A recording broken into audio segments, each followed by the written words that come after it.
Welcome to the show, everybody. We got another week of programming for you. This is for the week of Monday, October 9th through Saturday, October 14th. Yeah, let's say that, October 14th. All right. So, as we mentioned last week, we are in our new focus for the month of October. That's really a 5-week little phase here, focusing on some strength pieces with the bench press, the power clean, and then also the front squat, the overhead squat, and know that like we won't necessarily hit these every single week. They're kind of touching on each one, and so you might even touch on one in a conditioning workout, but not in a strength setting. This gives us an opportunity to kind of, I wouldn't say hyper focus, but have a little bit more intentionality around learning some techniques on certain movements, and then we set those dudes aside a little bit, and then move on to some new movements. But right now we're in that kind of phase. So, couple of things on as we go through here. We'll kind of go through this here and get you guys going. The first thing that we're going to do is on Monday, we're going to do a strength piece for the bench press. We're going to do this on an every 2 minute for 12 minutes. The other piece here is that there will be, so that's like the work sets. There's a couple of warm-up sets built in there. And also with this, these are what we call wave sets. So you're going to see a set of 8, 6, 4, and then 6, 4, 2. And the idea is to build from a moderate to a heavy weight. And the second wave should be heavier than the first. So for example, if I go like 8, 6, 4, okay, then the second wave, like that second time I do 6, should be heavier than the first time I did 6. And the same thing with the 4. So when you're doing that first 3 sets of the 8, 6, 4, you should have more of a moderate weight. It's almost like a prep weight to get you ready for the next weight that you're going to do on the 6, 4, 2. So it wouldn't be 8, 6, 4, and then you go back to 6, and it's the same weight you did for 6. You want to do a heavier weight than the first 6. You want to do a heavier weight than the first 4. And then obviously your 2 set, you haven't done a 2 set, so you're going to move on. We're going to then take that. After that, we're going to go into a 10-minute AMRAP. It's going to be 50 double unders, or sorry, 50 single unders or 25 double unders. And then 15 wall ball shots, 5 box jumps. The 5 box jumps, because it's a low rep count of the box jumps, we want to encourage you to maybe choose a little bit of a higher jump. Doesn't have to be crazy, right? So some of you that might jump on a 12-inch box, maybe you throw a 15-pound plate on there and you just go about a couple inches higher. Somebody that's used to jumping on the 20-inch, maybe you go to the 24, you stack a plate on the 20-inch, or going from the 18 to the 20. So just challenging yourself to go a little bit higher. You do have wall ball shots in there, and you do have some jump rope in there. But again, those 5 box jumps shouldn't be real crazy. And that 10-minute AMRAP, you can kind of move at a steady pace there. It's only an RPE of 7 there, RPE of 8 on the strength piece. And that's because we're working that 2-rep heavy set. And that's why it's going to get to an RPE of 8. The other thing too that you're going to see trickle in this week is some prep for our Veterans Day workout Chad. That's 1,000 step-ups. Now, don't freak out. We'll talk about that later. We scale, we modify, we do a lot of other stuff, right? So I feel like I constantly have to give that disclaimer, like we will modify and adjust for you. Did you get that? We will modify and adjust for you. Okay, just making sure. I want to get real close to the camera. That being said, you have an optional thing. So this would be post-workout. After class is to do some alternating box step-ups. And you can do either 300 or 200. Okay, so 200 to 300 box step-ups. Okay, I would choose like the 200. But only do that to a 20-inch box, by the way, 18 to 20 inches. Or if you're someone who normally steps up on a 12-inch box, do that, whatever else. But this is just a little bit of priming time. We're going to do 4 weeks of prep for this Chad extra credit that we have. So prepare yourself for that on Monday. This workout, so kind of the primary goal is really strengthening the bench press. Okay, so we want to focus on strengthening the bench press. Then just kind of have a quick little workout to touch on some more pressing movements and a little bit of jumping there. So this is an effort day, okay, when we get to the AMRAP. So those effort days, typically they're designed to kind of be able to perform at a pace that you can consistently put that pace into practice every single round. Okay, so just kind of a heads up on that. All right, so then on Tuesday, we've got a little skill time. So the skill time we're going to spend on some gymnastics stuff. You guys have had an opportunity to spend some time on some gymnastics pieces last week with the pistol. Same type of thing. So we're going to have about a 7-minute little skill time on. For some, it might be the bar muscle up, the chest to bar pull up, the pull up. Like there's some little piece that we're going to work on of one of the advanced gymnastic skills. So some of you guys might be working from the ground on that, working with the rings or the bars, the kids bars. Some of you guys might be working on going from a chest to bar pull up to working on some bar muscle up skills. Why do we do this? We spend time on skills in a non-invasive setting, in a low intensity setting, because that allows us to practice new skills. So what I want you to focus on in this skill time, you're gonna have a little teaching time, and then I want you to choose a skill that you want to get better at. Don't choose the same skill you've been doing. Okay, choose something that you want to like, that's going to push you a little bit, and think not a lot of reps, a lot of rest, and really quality intentional movement to work on skills. So it's not to get you exhausted in the skill time, because that is what the workout is for, is to do the fitness side. This is the skill development piece. And so if we, and some people would ask, like, well, if I'm never going to do a bar muscle up, why does it matter? Because there's pieces of the bar muscle up, like going up onto and pushing yourself off of something. That's what a bar muscle up is. We're just doing it from a suspended position. But if you ever watch somebody have to get up on like a higher wall or out of the pool, okay, we do pool workouts, right? How do I get out of the pool? I actually do this bar muscle up thing. I pull myself up onto the side and then I push myself up and I get myself off, right? And it's kind of a hard little zoomed in camera thing. But so these movements are functional gymnastic skills that we use in every day. We just don't realize it. Okay. So we're going to do a little skill time. Then we're going to take that skill time and we're going to put it into practice and some fitness time. So from there, the workout that we're going to do is we're going to do, you're going to have a buy-in, okay, on the rower and a cash out on the rower. So 750 or 600 meters of rowing, immediately into 3 rounds. You're going to do 10 single arm, either kettlebell hang cleans or dumbbell hang cleans. You can choose, but the way you're going to do that is not alternating. So you do all 10 on the one side, then all 10 on the other side, 10, 10. We can go up to about 53 pounds for the guys on that. And so if you're doing a dumbbell, that'd be 50-pound dumbbells, or 35 pounds on the kettlebell. A lot of us will fall on that, like, 25 to 35 range on those things. And then either 10 up down pull-ups or 10 chest to bar pull, or like up down chest to bar, something like that. We might even scale up. Those of you that can do bar muscle ups could scale up to a bar muscle up. But the main thing is going to be that up down pull up or a progression thereof. So we've done that quite a bit on that. And then you're going to finish off with another 600 or 750 meter row. So those are what we got on Tuesday. So it's a little bit of a what I would say a lower intensity day there. So the RPE on the workout is 5 or is an 8. But you have that skill time is just like a 5. Okay, so the skill time should be a little bit slower paced. On Wednesday, we're going to do, again, we have some time to focus on the front squat or the overhead squat, but instead of doing that in a strength setting, we're going to do that in a conditioning setting. And this is what we call a sprint day. So remember, on our sprint days, that means we're putting the gas pedal down and we're really trying to get a high intensity output. So when we do a high intensity output on a sprint day, that means our loads should likely not be heavy and grindy. They should be lighter so that we can cycle a lot of reps quickly and safely. And so we're going to do this is a 1-round workout. You don't see this very often, but we're doing 30 front squats or overhead squats. Okay.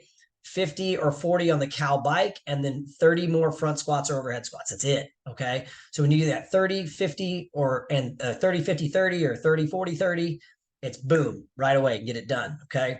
We're going to spend a little time to do some build up on the front squat or the overhead squat. Anytime we do the overhead squat, we like to kind of make sure you're good and warm, you get some positional work in, that sort of stuff. But when you get into the workout, it is a sprint day. So that means it's an RPE of 9.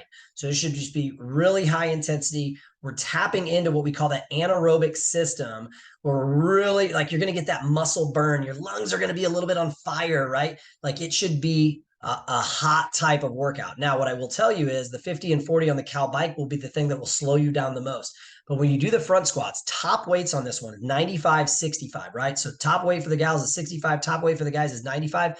Essentially, I don't want to do this, but essentially I could likely do my 95-pound overhead squats, front squats, possibly unbroken. It would suck, but I could do it.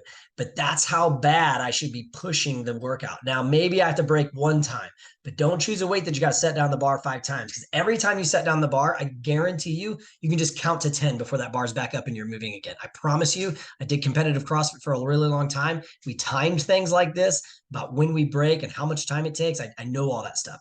So hang on to the weight and use a weight that you can hang on to. Like if somebody's using an empty bar and can blaze in this one, you probably did it right. Okay. So this is a tough one there. At the end of the workout, we're going to actually do a little EMOM cool down. So a little bit longer cool down there. Also be prepared. We do build a little bit more on this one. When we do a workout like this, we want to make sure that we're building up a little bit. So you will do like a build of front squats or overhead squats and cows on the bike. You have to warm up more for a faster day than you do for a slower day. So just a heads up there. Like I said, sprint day on that. The main focus is really trying to tap into that higher intensity piece. Yeah, so that's what we got going on there. All right, on Thursday, you got a little bit of a dialed back day. RPE on this one's about an 8, but it's really, you can kind of choose your own intensity on this one. So I always tell people, like, when you get to Thursday, if you feel a little bit beat up, just slow down. It's that simple. So simple one here. We're doing 4 sets. It's every 6 minutes. We've done these a few times. Every 6 minutes, you'll have a 300 to 400 meter run, depending on what you're doing there. You might have to scale that run. 20 box step overs, 20 sit-ups, and then either 3 rope climbs or 6 strict knees to elbows or strict knees to chest. And when I mean chest, I mean like here. Okay. I want you tucking up, because that's what happens when we get on the rope climb. We get on the rope climb when we tuck up the knees if you do it right. Okay. So what we want is that core engagement. We want that lat engagement. So it shouldn't just be these really short little knee ups. If that's all you've got at a strict level, fine. Okay. But I want strict, so no kipping. Okay. And I want those knees coming up as high as you possibly can, pulling down on that bar. So we're working on the lat activation and the core activation for what we would do on the rope climbs. You could also substitute one of the standing rope climbs. We'll have all 5 ropes out. So we'll have the big ropes. We'll have the 3 ones that we can hang from the rig and rock and roll on that one. So that's one that you kind of rest with the remaining time. So it won't take you 6 minutes to go through that stuff. You're going to rest with that remaining time and then repeat. So every 6 minutes you start that workout. Okay. And then on Friday, we're going to work on the power cleans, but we're going to do it a little differently with a complex. So this is going to be every 2 minutes for 24 minutes. So it's going to seem really long, but the idea here is to build a little bit. So every 2 minutes for 24 minutes. So at the 0 mark, you're going to do 1 deadlift plus 2 power cleans plus 3 front squats. And then you're going to wait until the next 2 minute mark and you're going to do it again. Okay. And the way we're going to do this is we're going to partition this out. Okay. So you're going to have essentially 4 sets at one weight, 4 sets at a heavier weight, and 4 sets at the heaviest weight.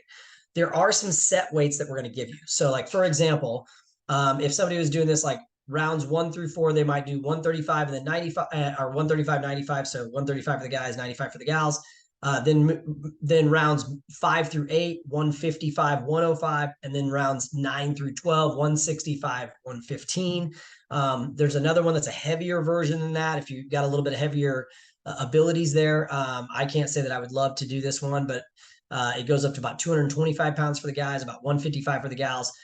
But say you're someone that I just don't have those things. I don't have all those loads. I just want to work off my own percentages. Well, we just recently did a clean and jerk max.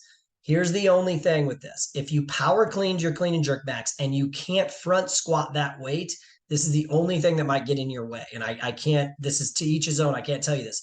So, but what you could do is sets 1 through 4, do it 60% of your 1 rep max, sets 5 through 8, do it 70%, and then sets 9 through 12, do it 80%. So like 60, 70, 80. If that for you is 50, 60, 70, whatever it is, like find a percentage that you can work off of. And if you don't have a percentage, if you're someone newer that doesn't have these weights built up, well, you're working on skill development anyway. So one, you could just choose like, all right, round 1 through 4, I'm just going to do a lighter weight that I feel good with. Rounds 5 through 8, I'm just add a little bit of weight that I feel good with. And then rounds, 9 through 12, I'm just going to add my final weight there. So just still 3 jumps, but you can kind of adjust with that. Even that's throwing 5s on each side. Who cares? All right. All you're doing is trying to challenge yourself through 12 sets of a fairly short complex. Okay. So when you think about that, you're like, oh man, that's a lot of rounds. It's a total of 36 front squats. Okay. It's a total of 24 cleans, and it's a total of 12 deadlifts. So it's not a lot of rounds or not a lot of reps. It's just a lot of rounds because we're breaking it up into those every 2 minutes. So that's what we've got on Friday. It's more of a strength intensive day. And then Okay. And then on Saturday. Okay. Saturday, we've got this one should be a pretty fun one here. So we got it for time, 600-meter kettlebell suitcase carry. So that means that single arm kettlebell farmer carry. You can switch the kettlebell off and on with your partner, but both of you are walking. Okay. And then 60 kettlebell goblet lunges. So you're holding that kettlebell at your chest. And then 30 chest to bar pull-ups or jumping chest to bar pull-ups. Some of you folks that are scaled and haven't been playing with that jumping chest to bar, play with that jumping chest to bar. It challenges that pull a little bit more, okay? Or do a regular jumping pull-up. I think those are great substitutions there, especially because you're going back and forth with your partner. You can break up the movements with the kettlebell goblet lunge and the chest to bar pull-ups how you want to with your partner. Both of you are on the carries, but on the carries, you should be switching the kettlebell off and on. If you really want to challenge yourself, and unless you have like an injury or an issue that you just can't use the same kettlebell weight, I would choose a weight that you can carry and also lunge with. Okay. Now, you may not love to lunge with that weight because it's heavier, but if you can, lunge with the weight you're carrying. I think about this workout, and if I was doing this just by myself, I can't carry a 53-pound kettlebell the whole time on a 600-meter carry. So I would love to hand that off to my partner. Okay. And I don't love to do the kettlebell lunges with it, but I can. And so that would be like the top weight I would use for this is a 53. I don't know that it does me any good to go carry a 65 or a 62 and then come back and use a 12-pound kettlebell. Now, again, unless you have an injury or an issue that you can't do that, I understand that. Or you need to be unloaded on the lunge, totally fine. But if you want to really challenge yourself in this workout, try to use the same weight that you used for the walk as you do for the goblet lunges, because you're going to be able to share that with your partner. So, but it goes the goblet lunges and the chest to bar stay the same, 60 and 30 all the way down. But then you have a 400-meter suitcase carry between a 200-meter suitcase carry. So the carries get shorter. The reps inside all stay the same. So that's what we've got going on Saturday. So that workout on Saturday is called Beast of Burden. I feel like there's a song lyric that I needed to share with you there, and I just didn't remember it. But all right, guys. Hey, that's it for the week. October 9th. Yes, October 9th through the 14th. And again, we're in this little phase, working on the bench press, working on the front squat, overhead squat, working on the power clean. You've got all three of those things in the programming this week, but just in different phases and different tastes. So I hope you guys have a great week. We look forward to seeing you in the gym. Make sure you're getting booked for your client success sessions. Those are number one to the most successful clients in our gym. They go to their client success sessions, they meet with a coach, and they work on their goals for every 90 days. We'll talk to you soon, guys. Have a great weekend.